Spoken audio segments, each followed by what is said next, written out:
Catholic monks said that if you give me a kid until the age of 8, we can create any predictable future for that person. How can you know that you are programmed?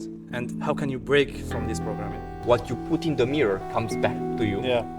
Just because I give a different meaning to the same experience, I felt differently.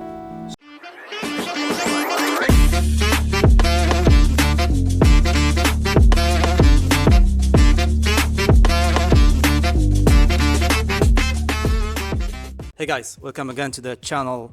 Today we're gonna have a special guest, very special, because I knew him since a while now and now starting to become a good friends, and his name is Emmanuel. Thank you for joining us today. Likewise. It's a pleasure to have you here because actually beside me guys talking to you and giving you some insights about life and spiritual self-development journey, it's also nice to have people join us and just sharing their story, sharing their view on the world, so you can so you can learn more from other people, from other perspectives and other realities, right? So Emmanuel, I'll let you present yourself, tell the guys who you are, where you come from, what you like about life and so on. We just want to know you first, then move to more deeper topics, right? Okay. Go ahead. My name is Emanuel Sorin Vass. I'm from Romania. I am actually now a writer because I managed to publish my book, and I'm a perception counselor, and I like to empower and make people optimists. That's on short. Okay, that's like a short CV, but can we now more like deeper, what's your journey? How was your journey since, I don't know, 10, 20 years? I don't know how old are you right now, but what, is it possible to share? Sure. My body's age is 31. Yeah, exactly. We are eternals, as we already know. My awakening was like 11, 12 years ago. It's what I actually started in my book as an introduction, and it's about how things happened for me when I understood that I'm not living my life, but I'm living the life of everybody else but my own, and I didn't know myself at all.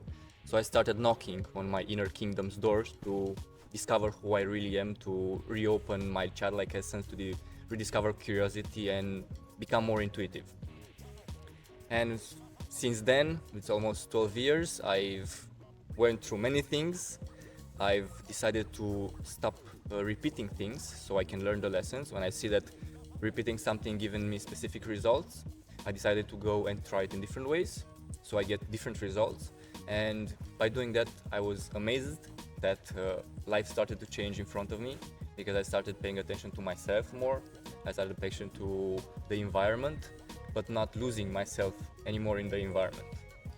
So if I can like summarize it a bit, was more of a test and learn sort of stage, right? You moved from a stage where you thought everything was fixed and everything is as it is, even including yourself, to exploring, right? Exploring, testing and learning, making mistakes, things that work, things that don't work, or doesn't, yeah, right?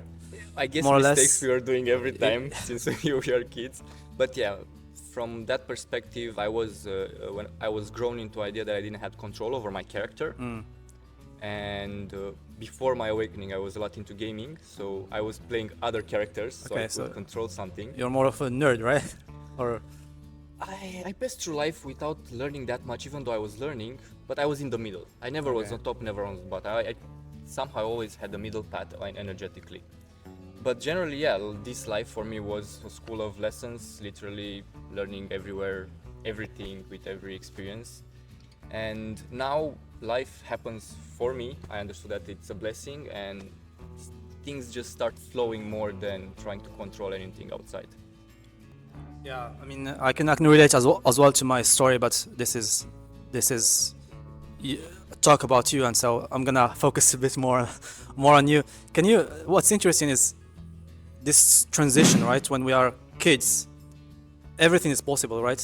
When you are like from, let's say, 0 to 5, maybe 4 or 5 years old, everything is possible. We play, we have fun. The world seems like just this beautiful place where we're like almost mystical in a sense, right? Although as kids we don't understand it this way, right? But as we grow up, something changes. We become a bit too serious about life. Why do you think? Like, how can you explain this transition?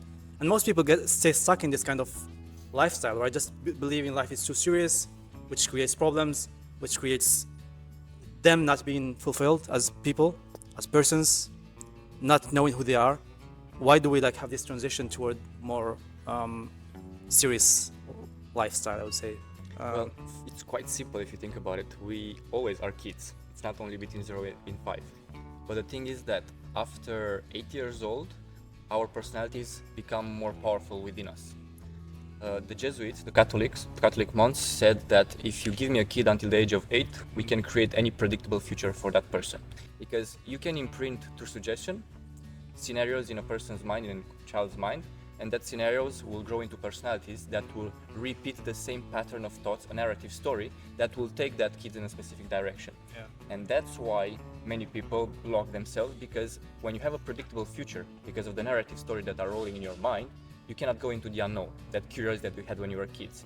We are always in your always understanding that we can change this and leave another thing in just a moment, because our capacity of visualizing and narrating different stories was more active back then.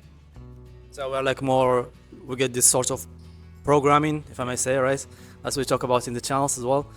So this social mostly programming before, also biological before, right? Just through our DNA and our body, but I think more powerful is the social conditioning that we have since we are kids. So if you take any child and put it anywhere, he will grow up to be like the kids in the environments where he grew, right? It makes a bit of sense. But how can we, like, the biggest question is really, how can we break this programming? Because most people, first, I think the first point is, how can you know that you are programmed? And how can you break from this programming? According to your experience, if there are some tools to share. Well, honestly, there's a saying, if you want to understand that you're in a prison, to escape from it, you have to consciously be aware that you're in a prison.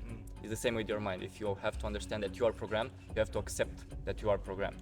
Because if you do not accept that you've been programmed by the society, through the example and behaviors of the people around you, you will not be able to get out of it. Because you will subjectively identify with what rolls in your mind.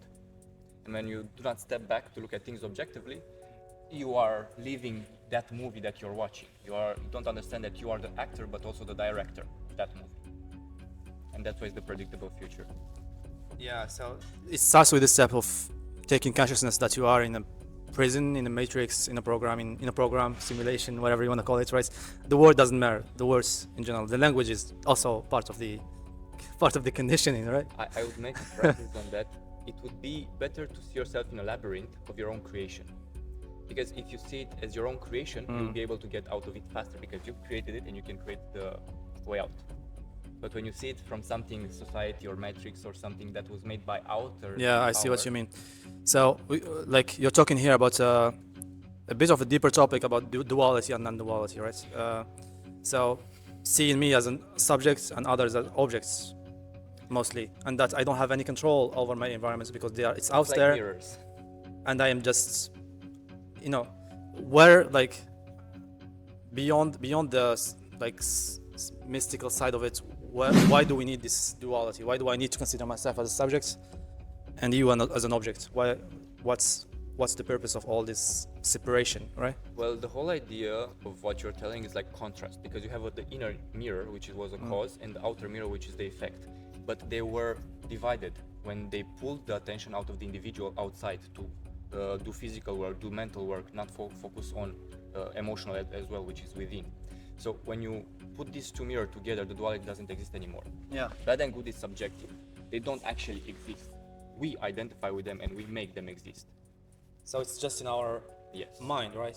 I mean, this is my perspective. This is your perspective. Okay.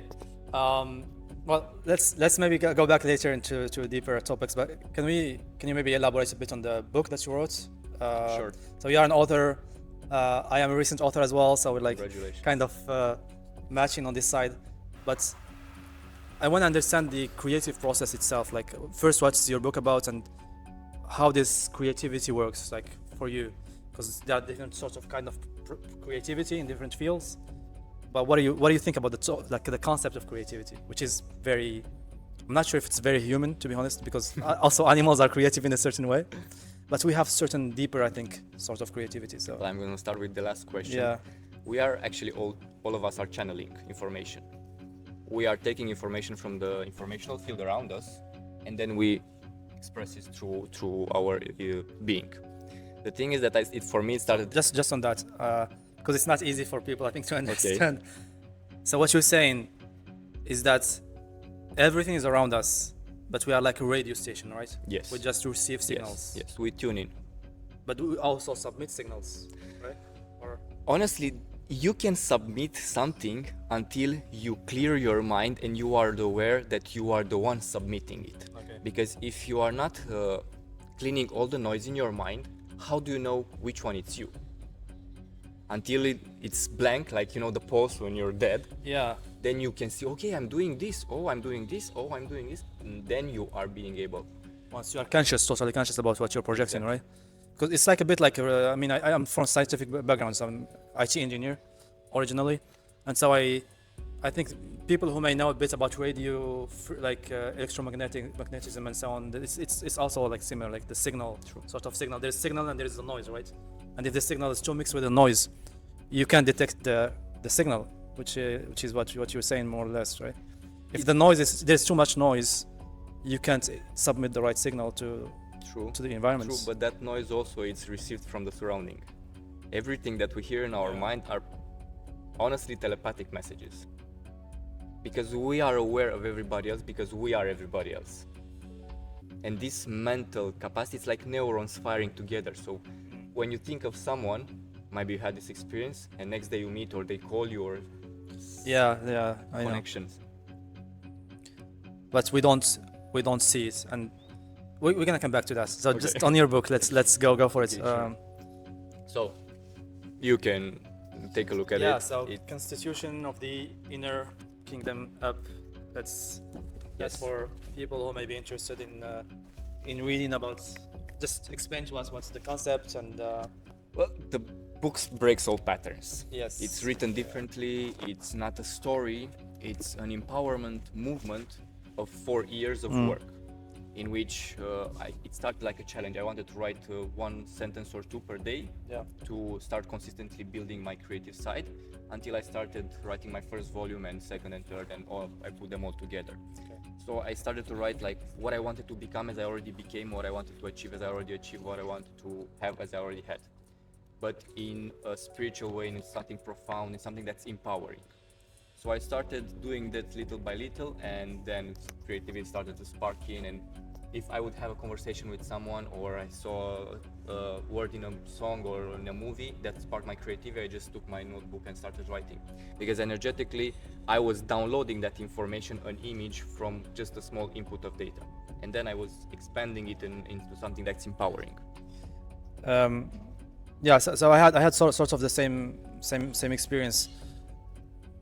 You move from this, I need to think logically about building some book and like step-by-step structure and everything, to just letting go everything, right? And just opening your mind to the intuitions that come, depending on the time, depending on your state, depending on, I don't know, time of the day, depending on if you are fasting or eating. And so this intuition comes in and you just listen to it, right? That's how more or less the writing a book like this would work. Yes.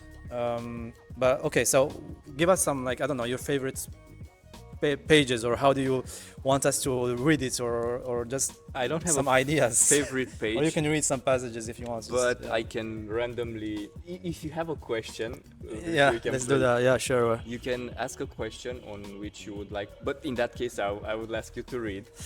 Well, let's look. Questions. Okay, so let's say. So the game is like this: find a question, something Yeah. about you, something profound, something that you're seeking, and don't make something shallow of what I'm doing tomorrow. Yeah. Make it about your life, about your world, about yourself. And then after you have the question, ask your intuition for a number from 0 to 615. And then you go to the page that your heart selected, because it will be a mind-heart coherence. Your mind asks, your heart intuitively gives you the page, and then the effect is on. All right. And that's maybe about me would be too. I need to think about it a bit. But how about for the audience, for example? What can we share with the audience that may help them in Okay. their path, right? Okay. Just something more for everyone to use this. Fair enough. In terms of number, okay, so if I want a number, I'll choose 22. This is probably what I want to choose. Okay. Okay, let's go for it. All right, 22, 22. Okay, let's go up. I transmitted it to myself to amplify my internal patterns so that external projections would return to the sender. I heal and flourish, no longer stuck in old energies, but generating the most spectacular events. I now walk in balance, looking inward. I have created genetic miracles. The world is a divine dream, my divine dream, just as yours is when you realize it.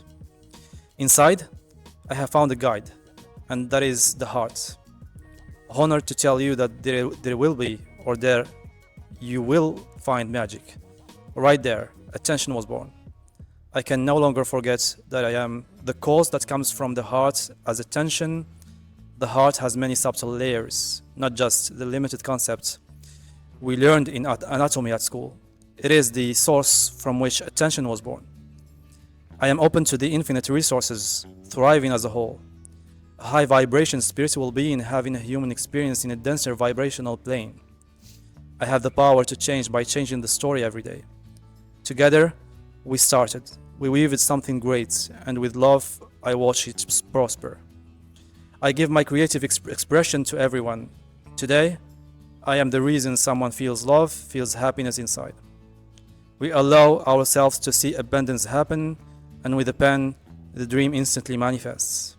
A wise choice for an art lover. No matter how challenging it was, I managed to adjust it so that I rise above any challenges.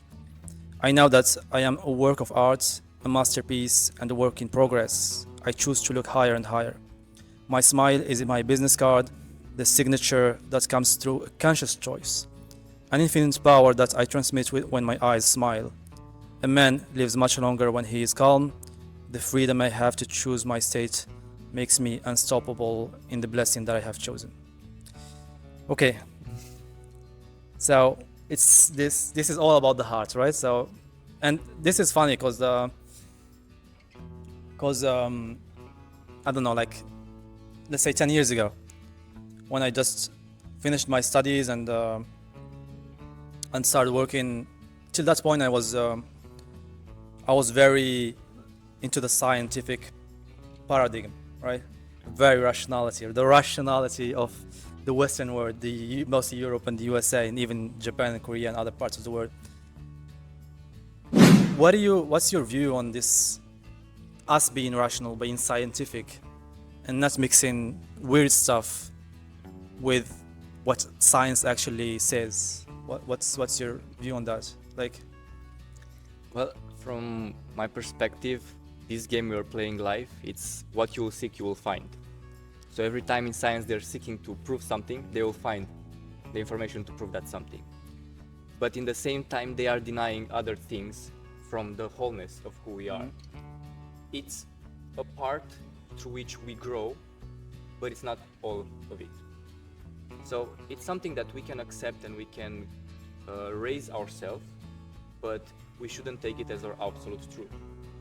So from that perspective, what I'm trying to show is that we are using it for our benefit or for the greatest good of all until it's not useful anymore and we find something better. yeah, so it is useful if used the right way, if understood the right way, and if complemented with other parts of who we are, right? Because many things are not, like, you don't see radio waves, but they are still there, right? It's just the way it is. And like what I feel like is just we got into this very materialistic era where we believe this is real, and that's the things around us are not real. I mean, other things that you may think of, you may feel, are just experience. They may be not real, right? The thing about science is, like, as long as you can generalize it, it's just an illusion. But But yeah, obviously, but what's funny, what's good, I think, is that we are now looking into the more like consciousness disciplines. There's more research in this area, I think, which is a nice start in the scientific, a nice change in the scientific field. So, tell us something about I don't know, about a person who is struggling in life. Many people are struggling, right? They are struggling because of many reasons, but what are in your opinion, what are the main reasons that make us feel unsatisfied, unhappy, or unfulfilled, or have problems, think we have problems? And what is the mindset to face that in order to develop ourselves? Honestly, everything happens because we weren't taught about this inner technology. We weren't taught how it works. So we were disconnected from We are not ourselves, disconnected, but or- we don't have the instructions. We weren't given the instructions by who? by our parents, obviously, Yeah. because they was supposed to understand life more than us. That's why they were teaching us. That's why they were, oh, do this our way because we know more. But they weren't teach either. Yeah, at school as well, like their primary school and no. They are implementing more meditation and more wellness stuff in the actual days, true.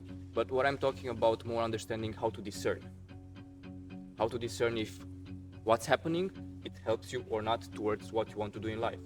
How to manage your feelings and give meaning to the experiences, because all traumas are meanings, negative meanings given to different experiences.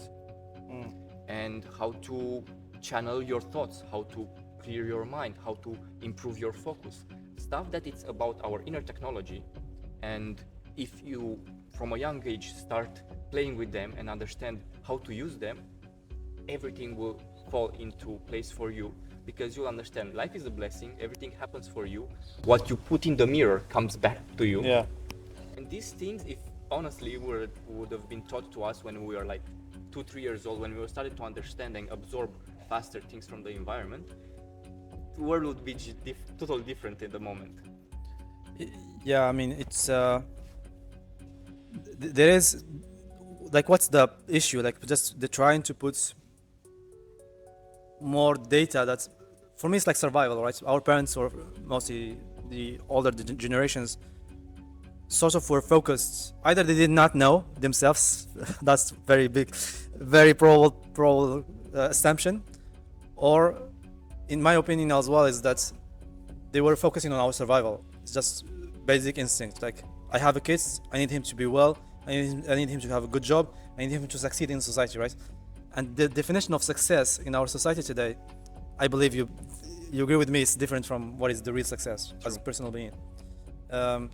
So yeah, I don't know, it's just maybe I hope, like, some days we have cases, the idea is that you need to raise him in a sense that, okay, those tools will serve you not only to get a job, but also to be a happy person, to be a fulfilled person, to be a real person, right? Authentic person. So let's move to something more practical, a bit for the audience. Okay, imagine I am starting my self-development spiritual path, right? To becoming a better version or better versions of myself. What are the basic tools to start with? And in your opinion, and like practices or things that helped you on your way, on your journey, to share with others. Yeah. Okay.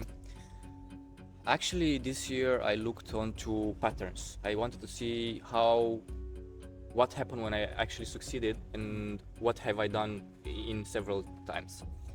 And I looked at it, and every time I saw myself at the end event, at the final event, exactly how I wrote the book. And after I started taking actions towards it. By me seeing myself already on the event finished, on the result, I would take that result with me through all actions. And through all actions, I had that image, that bigger picture within me. And because of that, I managed to win 3 times first place in a contest, or different other success, like winning different prizes in different directions. Also published my book. And energy-wise, when you tune your radio, your body to a specific frequency by having the bigger picture and then taking action towards it, you're actually moving to it and it moves towards you.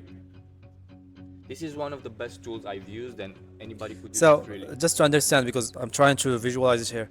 So it's like, is it a visualization exercise based on your past? Like, I did this before and I reached my goal and it was great.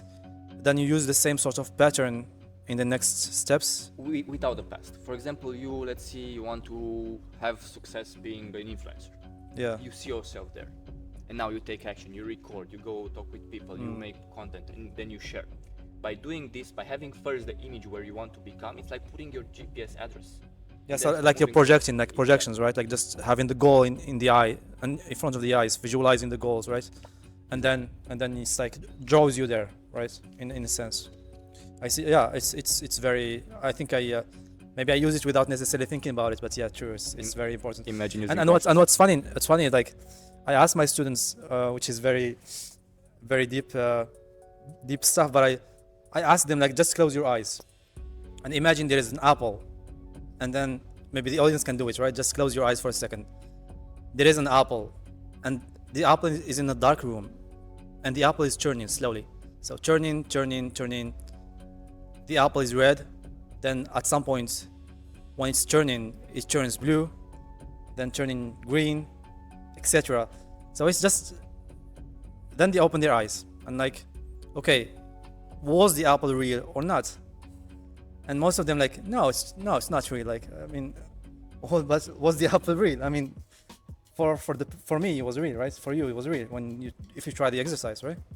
It's just our definition of reality is biased. True. Can you maybe elaborate on that? It's like what? And the same with, because I thought about it because of your exercise, right? Because it's an exercise of seeing yourself in a certain reality, which will draw you to it, right? So yeah, what's reality?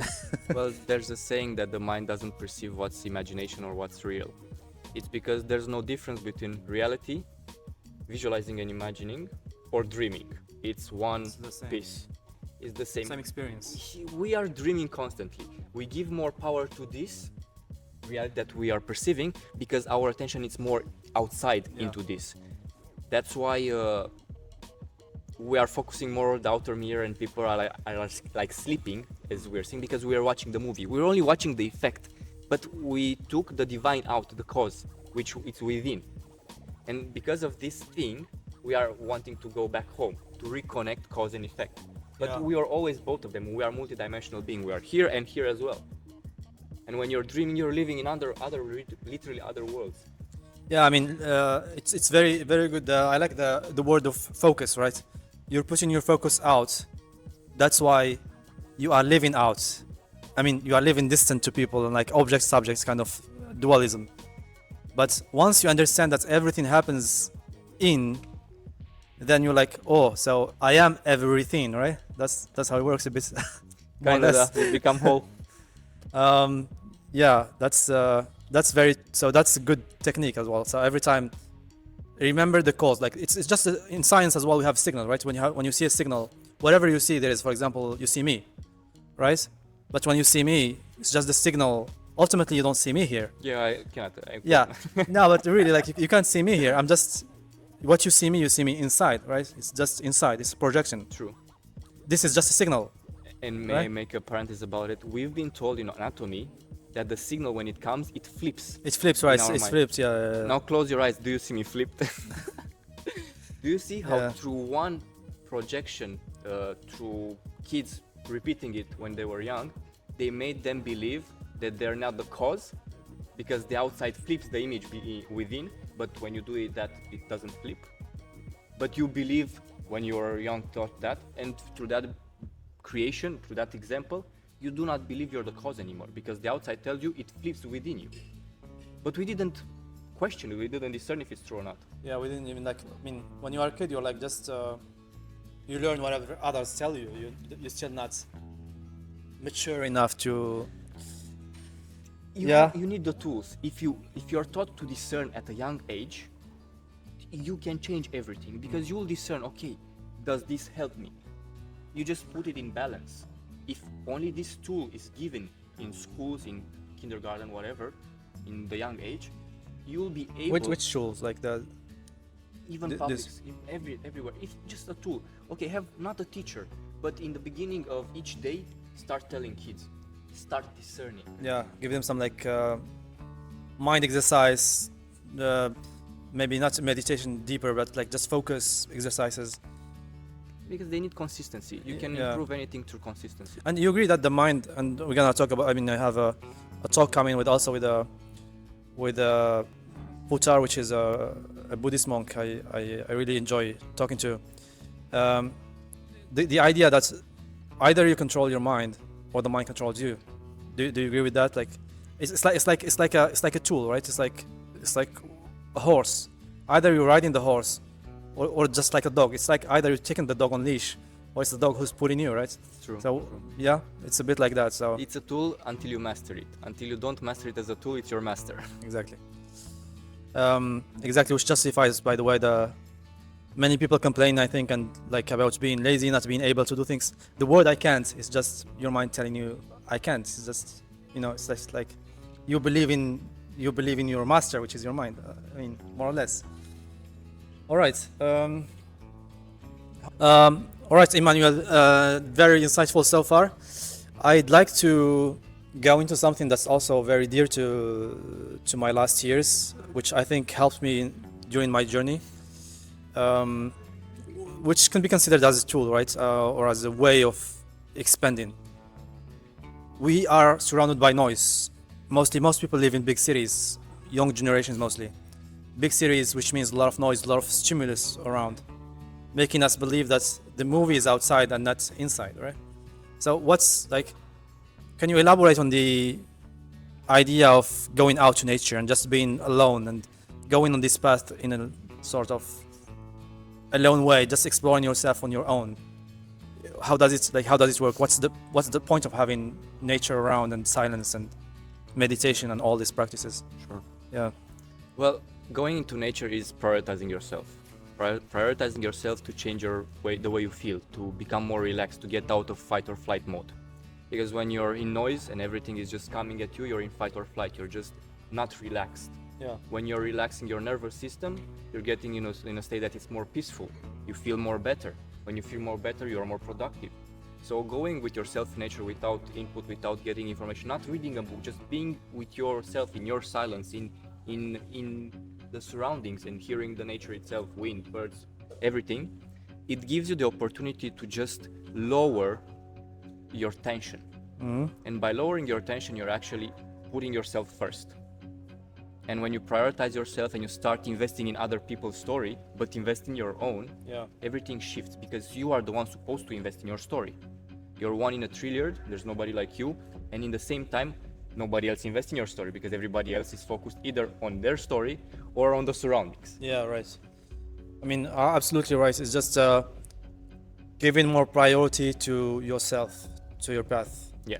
by being on your own at some point and just not doing things, not being busy doing things, listening to people, even producing things, but just being, right? Just being in the moment, The whole idea of getting out of fight or flight is not chasing things. Not chasing things, just being in the moment and just accepting things coming to you, right? Exactly. And yeah, nature, it helps with that. I think it's also, for me, I feel like it's a sort of connection whenever I'm outside. There is a sort of connection that, this is in our sort of what Carl Jung called I think it's the public unconscious or the general unconscious. Okay.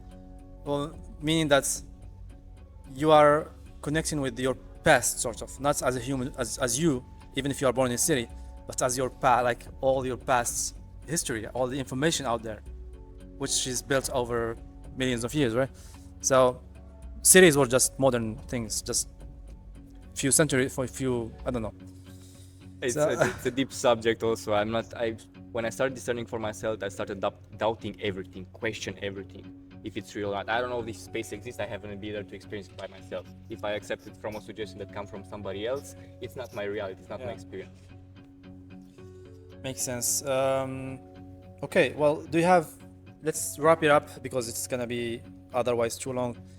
Do you have any, let's say if you have to choose 3 major advice for the audience to keep in their path toward self-actualization or self-development, what would they be? Like 3 points, 3 major points that you always remember on your path? I guess one of the most important one, which helped me a lot, it's using auto-suggestion to empower yourself, To yourself. because we are built through suggestion from the environment. Imagine how powerful it is when you align yourself with what you want by writing through auto-suggestion. Okay. That would be one. Second would be the power of meaning. When you give meaning to different experiences. Let me give you an example. 3 years ago, I was in a cabin in Romania in the mountains, and I was cutting grass with an electric trimmer. After a while, I hit a dog's poo and it spilled it all over me. My story started, oh, now it smells, I have to clean my hair, I have to wash my clothes. And Yeah. my narrative story went down because I was feeling, I didn't enjoy that moment. Luckily for me, 5 minutes later, I hit another one. But I didn't identify subjectively, and I didn't start the narrative story, and I told myself, oh, I'm lucky. I started smiling. All the smell disappeared. Just because I gave a different meaning to the same experience, I felt differently. So through the power of meaning, you can choose how you feel. Meaning that reality is ultimately your reality.